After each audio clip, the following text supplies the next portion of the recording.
Okay, so you probably think North Korea is basically a museum of collapse, right? Here's the paradox. This country is under more sanctions than almost any nation on Earth. It's locked out of global banking, and its entire economy is smaller than 1% of America's. And yet last year, it grew faster than it has in nearly a decade, built more new homes in its capital than Los Angeles, and somehow keeps finding money nobody expected it to have. By the end of this video, you'll know how a blacklisted economy still gets paid, why a war on the other side of the planet just became one of its biggest paychecks, and how ordinary companies around the world might be buying its products without ever knowing it. Oh, and before we go any further, at around the 9-minute mark, I'm going to show you how one woman running laptops out of her house in the US helped funnel over $17 million to Pyongyang without ever leaving her living room. You'll want to stay for that. Let's talk numbers, because the scale here is genuinely strange. Analysts estimate North Korea pulled in something like $10 billion from Russia between 2023 and 2025, in exchange for artillery shells and roughly 15,000 troops sent to fight in Ukraine. That's not aid. That's a paycheck for a war business. Meanwhile, back home, Kim Jong-un's government built around 10,000 new apartments in Pyongyang last year alone, more housing than entire American cities like Chicago put up in the same stretch. They also finished the country's largest hospital and a greenhouse complex bigger than Central Park, projects that had been stuck for years. Then there's the Ryugyong Hotel, 105 floors, over 1,000 feet tall, under construction since 1987, and still without a single paying guest. Finishing it today would reportedly cost around 5% of the entire North Korean economy. One building, and you can see the whole country in it. Massive ambition, almost no resources, and a track record of confusing everyone watching from outside. And here's the geography most people miss. A lot of this money doesn't come from Pyongyang directly. It comes from Dandong, a Chinese border city, where North Korean laborers process seafood, and from wig factories that legally export under UN sanctions and pulled in an estimated $167 million in 2023 alone. This is a country finding cash in places nobody's watching. Here's the simplest way to think about how this works. Imagine you run a lemonade stand, but the city says you're banned from selling lemonade. So instead, you sell apple juice that happens to taste exactly like lemonade, made by someone else, sold under someone else's name. Nobody at the store checks. That's basically North Korea's export strategy. Legal on paper, disguised in practice. Take seafood.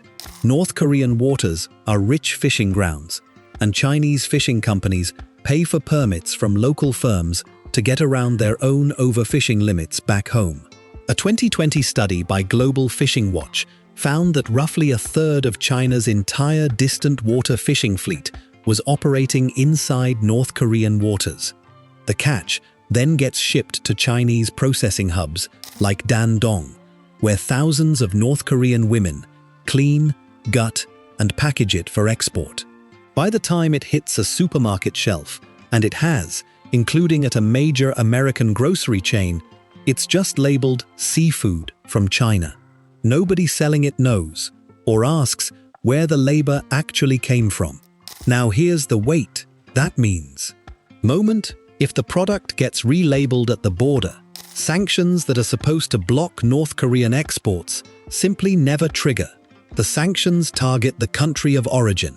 Relabeling erases the origin. That's the entire loophole in one sentence. Wigs and false eyelashes work the same way. They're actually legal for North Korea to export under UN rules, mostly routed through China, and they're surprisingly profitable. $167 million in 2023 alone. Made by a mix of factory workers, freelancing housewives, and prison labor, then stamped Made in China, with zero way to trace whose hands actually made them. Then there's the newest hustle, remote tech work. Sanctions can't stop someone from getting hired online, so North Korean IT operatives started using fake identities, AI-altered photos, and accomplices sitting inside the US to land real remote jobs at real companies. The tech term for the setup is a laptop farm, a US-based location running company laptops, so the hiring firm thinks its new employee is logging in from Ohio, not Pyongyang.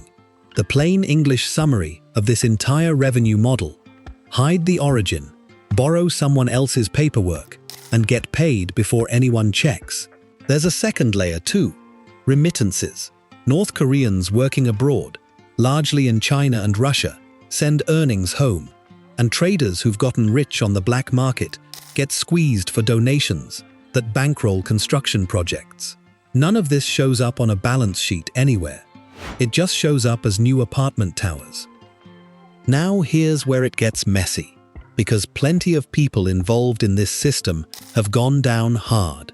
Christina Chapman, a woman based in Arizona, ran what investigators called a laptop farm, hosting company laptops in her home so North Korean IT workers could pose as US-based employees. She helped place operatives at more than 300 companies, generating over $17 million for the regime. Her one mistake: keeping a literal paper trail of company laptops and payroll records inside her own house. It cost her 8.5 years in federal prison. Smaller Chinese fishing operators who buy North Korean permits to dodge their own country's overfishing limits are constantly at risk of getting caught in the middle, squeezed by enforcement on one side and dependent on murky permits on the other, with vessels regularly flagged and investigated by watchdog groups like Global Fishing Watch. Companies unknowingly buying relabeled seafood have faced their own reckoning too. Pulling products once reporting revealed the actual supply chain, taking a reputational hit for something they never intentionally sourced. Two mistakes explain almost every failure in this space. Mistake 1: leaving a physical, traceable footprint, a laptop, a shipping record, a bank transfer, in a country with real law enforcement. Mistake 2: assuming a relabeled product or a fake identity will never get checked.